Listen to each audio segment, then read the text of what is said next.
Segundo dados estatísticos, o mundo consome cerca de 40 bilhões de toneladas de areia e brita por ano. E para entregar essa quantidade é preciso literalmente quebrar muita pedra. Embora a britagem tenha uma história documentada há pelo menos 2 milênios, os fenícios, os egípcios, os babilônios, a mecanização do processo de mineração começou aproximadamente nos últimos 150 anos. A mineração ainda é um bebê em conceito histórico. Até aproximadamente o ano de 1860, o processo de britagem era bem artesanal. Assim meio mitologia nórdica, estilo Thor, sabe? Só na marretada. Imagina isso sem poderes extraordinários e sem os Vingadores. Well, they're excited. Como se diz aqui em Minas, era no angu mesmo, haja sofrimento sem rendimento. Daí, como toda evolução desencadeia outra, com o surgimento dos motores inicialmente a vapor e em sequência os elétricos, começaram a aparecer os primeiros britadores motorizados. Porém, um conceito nada engenhoso. Nada mais era que uma marreta mecanizada, que quebrava o mineral sem nenhum controle granulométrico. Baixíssima produção, elevada manutenção, alto índice de acidente, dentre outros infinitos problemas. Graças a Deus, de lá para cá muita coisa mudou e vem evoluindo diariamente. Ficou curioso? Quer saber um pouco mais dessa maravilhosa história dos britadores? Então, cola aí e bora britar!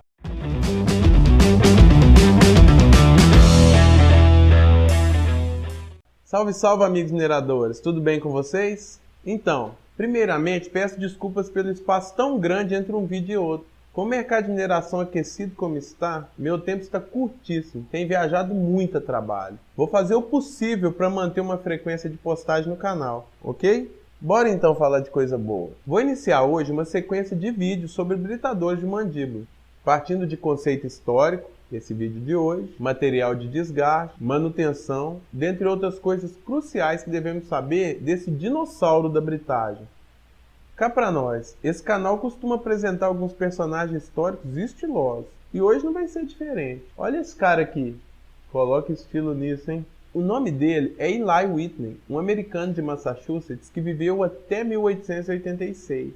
Este homem foi responsável pela fabulosa criação da fechadura. Isso mesmo. Vocês não entenderam nada, né? Então vamos lá, vou dar mais uma dica. Vou falar o nome dele completo, daí vai ficar mais fácil. Eli Whitney Blake. Associou, né? Então, o Sr. Blake, que era empresário e muito influente na sua região, foi convidado para fiscalizar um conjunto de obras de aplicação de macadame por alguns quilômetros de ruas na sua cidade. Para quem é do ramo de pavimentação, conhece bem este nome, macadame. É este agregado aí, ó. Durante estas obras, Blake viu a dificuldade de produzir este material, pois aquele estilo marretada que eu havia falado, que se destacava naquela época, ainda imperava mundo afora. Já imaginou a demora da obra? Só pede para algumas obrinhas públicas por aí, né? Como ele já possuía aquela fábrica de fechaduras, e não era mentira quando eu falei que ele era inventor de um modelo específico de fechadura. Era verdade, e rendeu uma boa grana para ele e sua família. Então, usando sua expertise industrial, ele desenvolveu um conceito inovador para a época, que consistia em um mecanismo pendular com frequência constante e uma variação de abertura gradativa da boca de alimentação para a saída do material. Tudo isso motorizado e estabilizado por uma placa fusível deu origem ao primeiro britador de mandíbula funcional da história. Este conceito produzia em média 6,4 metros cúbicos por hora. Para a nossa realidade produtiva de hoje, é baixíssimo 6,4 metros cúbicos por hora. Porém, na época, foi um marco na engenharia, digno de honrarias na Connecticut Academy of Science. A economia gerada pelo equipamento rendeu várias cifras. Depois de patenteada a britadeira Blake, Eli fundou a Blake Rock Crusher Company, iniciando a produção e venda do seu novo conceito, que não demorou muito para ser copiada e melhorada por algumas empresas na época, pois a demora do projeto fez com que a patente expirasse logo no início das vendas. Este aqui é o projeto original de Blake, bem simplificado. Esta aqui é a imagem ilustrativa comercial do equipamento já em escala real. Esse tiozão de chapéu aí, britânico, estilo Serjão Berranteiro, sabe? Podia na época, hoje não pode mais não, hoje é capacete, mas na época era tiozão de chapéu. E por último, essa imagem do modelo a vapor do equipamento. Desta britadeira, como era conhecida na época e não britador como é conhecido hoje, até os britadores atuais, a níveis de conceito não evoluiu tanto assim.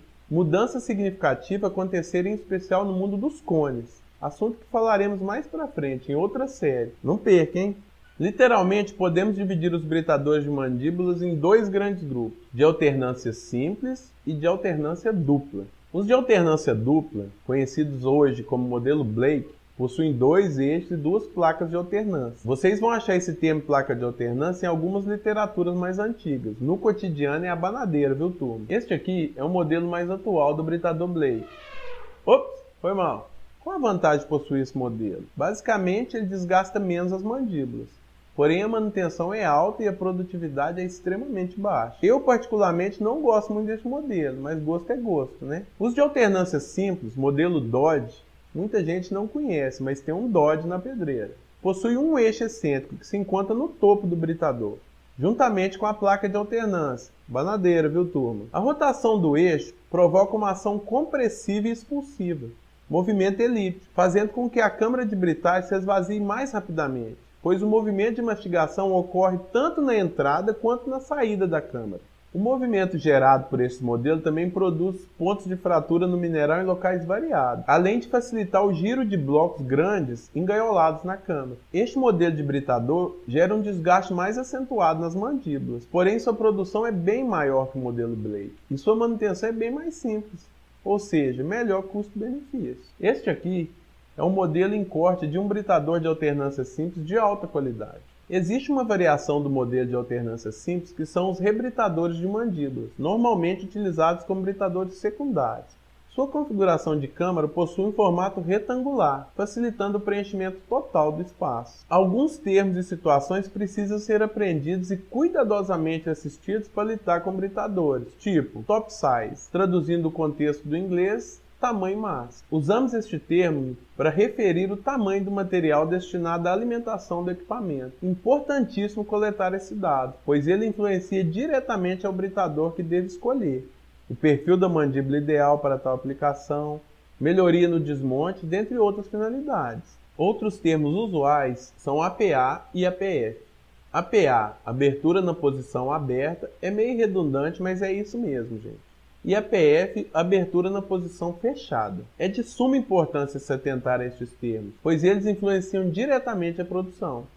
Estes termos são utilizados tanto em britadores de mandíbula quanto em britadores cônicos. Vamos falar agora no caso dos de mandíbula. Essas medidas são conferidas na parte inferior das mandíbulas, nesta região aqui, com auxílio de uma trena ou dispositivo de controle, que são gabaritos padrões de checagem. Dependendo do perfil da mandíbula, eles são conferidos de três maneiras, entre topo e topo, topo e fundo e topo. Então se deve avaliar o perfil primeiramente para definir a maneira de se medir. Tipo, a medida que precisamos para cálculo de balanceamento da planta é a APF. Para realizá-la é necessário o britador estar em posição de repouso. Desligado, hein, gente? Pelo amor de Deus. Nessa situação, ele está em APA.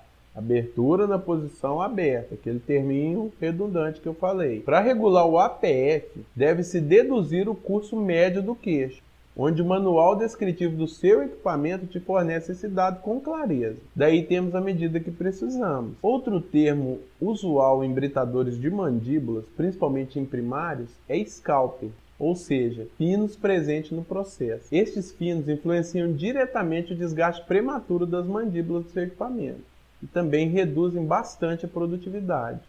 Deve-se observar com cuidado também a rotação do seu equipamento, pois ela é responsável pela taxa produtiva do britador, e a mesma aplicada em excesso pode causar danos graves no dinossaurão. O britador é bruto, rústico e sistemático, porém tem suas fraquezas, muito cuidado. A nível de curiosidade, um britador de mandíbula trabalha entre 200 e 450 golpes por minuto, variando conforme o seu tamanho. Quanto maior o britador, menor a quantidade de golpes.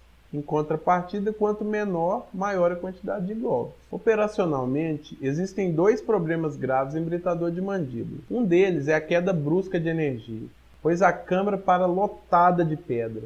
Nesse momento a turma chora, passa mal, desaparece, vai embora, você não acha um para ajudar. Porém, hoje, existe equipamento com sistema hidráulico de esvaziamento. Facilita muito o processo. Porém, o sistema hidráulico dá um pouco de manutenção excessiva. Enquanto os convencionais a gente até esquece que existe, difícil de estragar. Então deve-se observar muito na região onde você está, a facilidade de manutenção hidráulica, de mão de obra, de equipamento.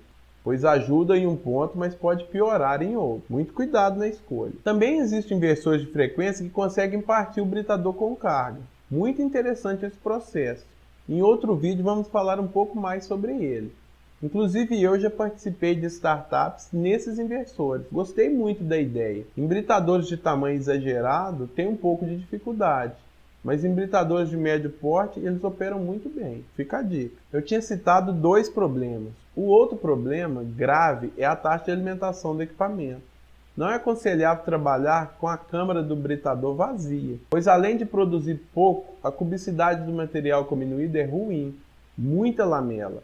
E o desperdício de energia elétrica é elevado, pois o consumo não varia muito, conforme o volume de produção do equipamento. Então, gente, vamos encher esse britador aí. Taca pedra no dinossauro, porque ele aguenta, ele consegue trabalhar. E vamos controlar esse top size para não entupir a boca do britador, porque a gente já viu que desentupir britador é um problema grave, mesmo quando ele não desarma. Aí tem muita gambiarra que o pessoal usa. É dente de escavadeira amarrado, jogar pedra para ver se trava, só piora o problema. Então cuidado.